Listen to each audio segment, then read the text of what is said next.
Makna tersembunyi di balik kolonialisme atau penjajahan di masa lalu.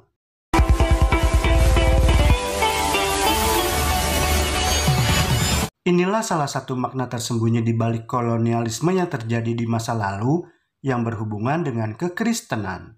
Pada tahun-tahun sejak penyusunan kanon kitab Perjanjian Baru ditutup, cara Tuhan campur tangan dalam urusan manusia itu tidak berubah.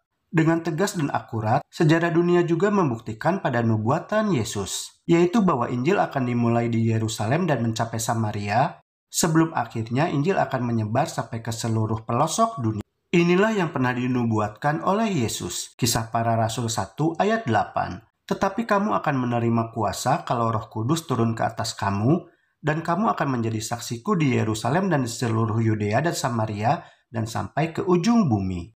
Di masa sebelumnya, Allah pernah berjanji kepada Abraham bahwa Tuhan akan memberkati semua umat manusia. Dan berkat keselamatan yang dijanjikan Tuhan melalui keturunannya itu digenapi oleh Yesus Kristus. Dijelaskan dalam kitab Galatia 3 ayat 16. Meskipun pekerjaan penyebaran Injil awalnya bergantung pada para murid Yesus atau rasul-rasul yang adalah sebagai keturunan Abraham, tetapi Injil kabar baik itu penyebarannya tidak terbelenggu ketika para murid atau rasul dipenjara dan dibunuh. Setelah para murid atau rasul dipenjara dan juga mati dibunuh, pada zaman berikutnya, kita tidak dapat menyangkal pada keberadaan tradisi-tradisi Kristen yang tangguh di Armenia, India, Ethiopia selama 2000 tahun terakhir, di mana Tuhan menggunakan sarana budaya mereka untuk menyebarkan kebenaran Injil setelah para rasul tiada. Para pengikut setia Kristus yang tersebar memikul beban untuk kemudian mulai menyalin dan menerjemahkan firman Allah ke dalam banyak bahasa. Sekaligus mereka juga memberitakan Kristus sampai ke pelosok-pelosok dunia yang paling terpencil ketika pekabaran firman Tuhan dilanjutkan oleh Eropa dan Amerika.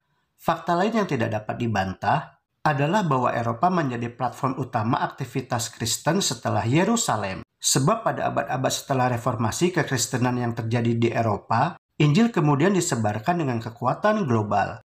Cara yang belum pernah disamai sejak Pentakosta, yaitu peristiwa penyebaran kabar baik oleh para rasul yang menghasilkan begitu banyak orang menjadi bertobat dengan mengikut Kristus.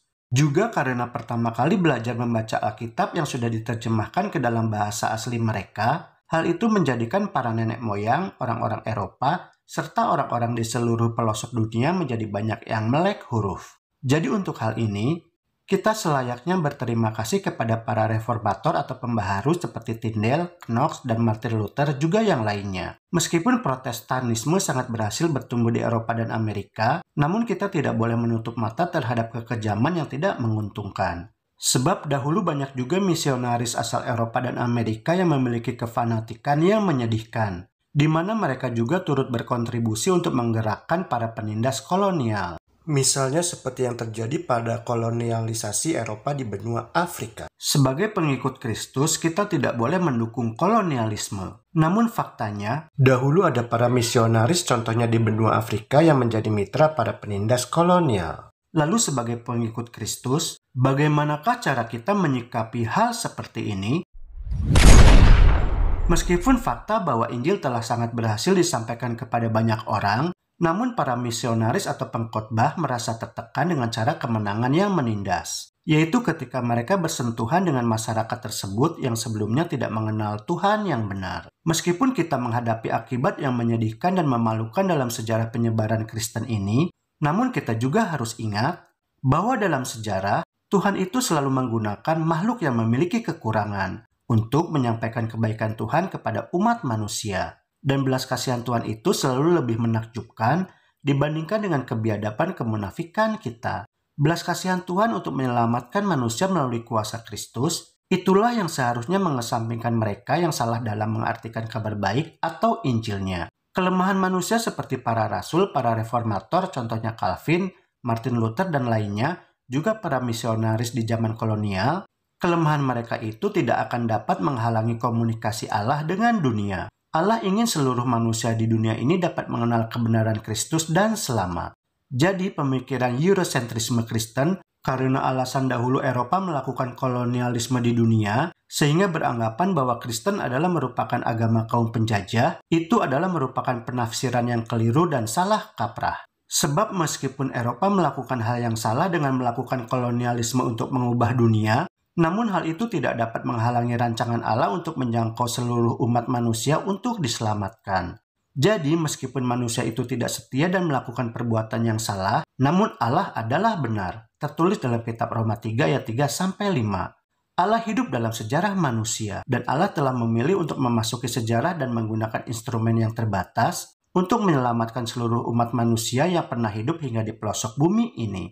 Dahulu Tuhan bekerja melalui Yerusalem untuk menjangkau dunia. Dilanjutkan di masa lalu, pekerjaan Tuhan berpusat di Eropa dan Amerika untuk sekali lagi menjangkau dunia. Dan hari ini kita dapat melihat bahwa Tuhan telah memberkati dunia melalui Yerusalem, dan Allah juga telah memberkati dunia melalui Eropa dan Amerika. Banyak orang yang sudah mengenal dan menerima Injil kabar baik atau kabar keselamatan. Janji Tuhan kepada Abraham bahwa melalui keturunannya yaitu Yesus Kristus, supaya semua orang mendapat berkat telah digenapi. Pergeseran pusat pekabaran firman Allah yang dimulai di Yerusalem kemudian berpindah ke Eropa dan Amerika, hal itu menunjukkan bahwa Tuhan dapat bekerja dari tempat dan waktu yang dipilihnya. Keajaiban yang melampaui batasan ruang dan waktu selalu menjadi milik Allah. Sementara, kita bertanggung jawab atas debu kebingungan yang tercipta sebagai akibatnya. Jadi daripada kita bingung dan tidak paham dengan apa yang dahulu pernah terjadi di zaman kolonialisme, lebih baik kita meninggalkan prasangka dan berbalik kepada Bapa kita dengan menyembah dalam roh dan kebenaran. Seperti yang dilakukan oleh Nabi Daniel yang berdoa kepada Tuhan atas segala apa yang terjadi,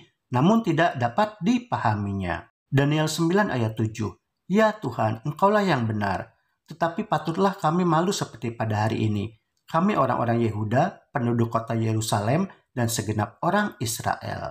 Namun bagaimanapun, dunia kekristenan mengakui kesalahan masa lalu, baik yang dilakukan oleh negara-negara kolonial maupun dari para misionaris Kristen. Banyak negara Eropa memberikan kompensasi kerjasama kepada negeri jajahannya sebagai salah satu wujud rekonsiliasi. Begitu juga dengan gereja, mengakui kekeliruan para misionarisnya. Sebab misi misionaris yang sesungguhnya itu adalah untuk mengabarkan Injil atau kabar baik, kabar keselamatan yang dijanjikan Tuhan bagi semua umat manusia melalui kuasa Yesus Kristus, bukannya malah bekerja sama dan menjadi mitra para pemerintah kolonial.